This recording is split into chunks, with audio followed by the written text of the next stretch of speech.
You know what nobody tells you about burnout? It doesn't always show up as exhaustion. Sometimes it shows up as excellence, but with a hidden cost. You're performing, you're delivering, you're even winning. On paper, that is. But inside, there is a quiet collapse. No one, absolutely no one, claps for that. But here's what I learned the hard way. When you're producing from a place of depletion, you're not creating your best. You are recycling what's left of you, and it's not sustainable. But the truth is, without rest, you're not leading, you're leaking. Rest is not what you do once everything is done. Rest is the reason anything gets done well. It's the strategic advantage that no one talks about. If right from the start of creation, rest has been modeled, what makes you so special, what makes you so different, that you can't do exactly the same?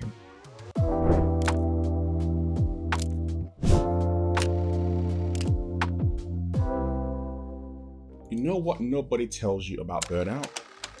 It doesn't always show up as exhaustion. Sometimes it shows up as excellence, but with a hidden cost.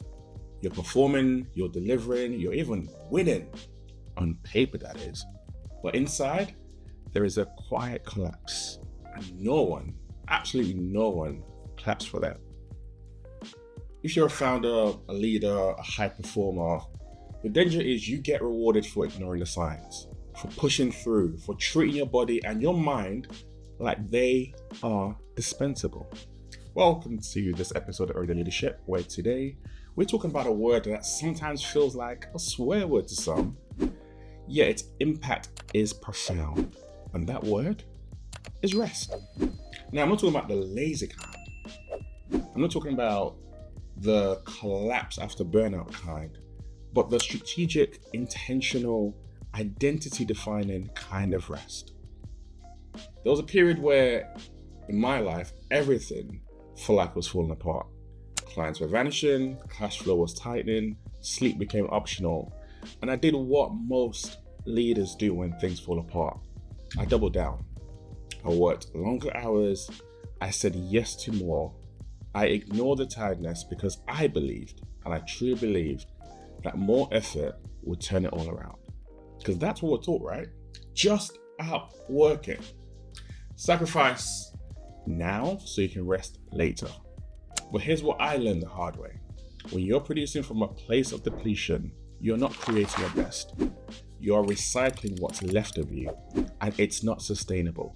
Not emotionally, not mentally, not creatively. Let me talk science for a second, because I like to bake what I'm talking about in science and in facts. When your brain is at rest, not scrolling, not reacting, not problem solving, it activates the default mode network. That's the part of your brain responsible for long-term decision making, emotional regulation, big picture thinking, creative insight. That means the clarity that you're chasing through action, it only arrives in stillness. You know this feeling already. You have just never named it. You might be in the shower, for example, not thinking about anything in particular, and suddenly the solution to that client problem hits you. Or you're walking your dog, your phone is tucked away, and you finally see the real reason your team dynamics aren't working. That's your default mode network doing what it does best.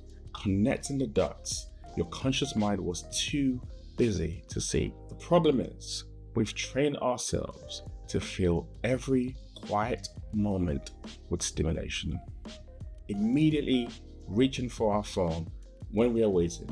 We're turning on music or the TV the second we're alone.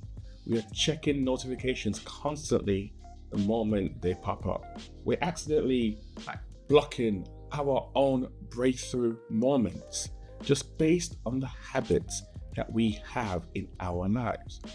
I am guilty of this, and you for sure are also guilty of this. And that's why some of the most strategic people in the world protect their pause like it's a business asset. Take Bill Gates. Once a year, he vanishes for what he calls Think Week. No distractions, just reading, reflection, and stillness. And many of his most powerful decisions emerged not in the boardroom, but in silence.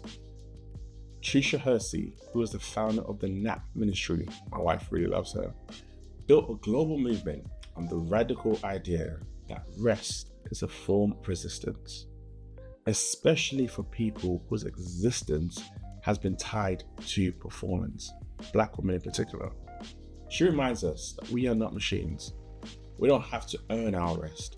We are worthy of rest simply because we exist. It's such a confronting idea, you know. I have had this conversation with many clients in the past, because for so many of us, especially the founders, rest feels like the enemy of progress.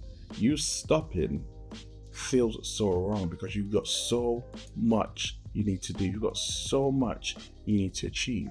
You're thinking, if I slow down, the business will collapse. If I stop, I'll fall behind. If I rest, I'm weak. Well, the truth is, without rest, you're not leading, you're leaking. I'm gonna say that again. Without rest, you're not leading, you're leaking. I was working with a founder recently who built a multi-billion pound business in under 4 years. On the outside, she was thriving, but behind the scenes, she hadn't taken a full weekend off in about 14 months. When she finally paused for just 48 hours, and trust me, that was hard to get her to do, something shifted. She cried, she journaled, she heard herself think again. From that silence came a decision to pivot her business model, a renewed connection with her husband, a fresh, brand new narrative that landed in her mind that then helped her to secure a new round of funding. It wasn't about the fact that she hustled harder. It was simply about the fact she rested with intention. Stillness doesn't slow momentum. It reveals where to apply that momentum. So here is what I want to say to you, especially if you're a founder, a C-suite exec, a parent, or someone carrying the weight of multiple worlds. Rest is not what you do once everything is done. Rest is the reason anything gets done well. It's the strategic advantage that no one talks about. When you model rest, you give your team permission to do the same. You normalize boundaries, you elevate culture, you stop feeding burnout as a badge of honor.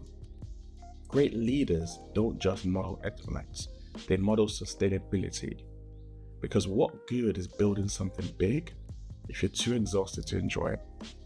So you've been waiting for a sign? This is it right here. Close that tab. Boop. Put the phone down. Step away from your to-do list. Rest doesn't mean you're falling behind. Rest means you're catching up with yourself. Now, you're not a Christian, so this example is not going to surprise you. When God made the heaven and the earth, when he made human beings, he rested on the seventh day. He rested so he could enjoy the labor of his hands. That's the model that I lean into. If right from the start of creation, rest has been modeled, what makes you so special, what makes you so different, that you can't do exactly the same? That's what I'm going to be doing. You all know me that for the last couple of years, I've tried to take at least a month off for every single year. Hasn't always worked out, but this year, it's exactly what I'm doing. Starting today, I'm taking a break from the podcast just for a couple of weeks.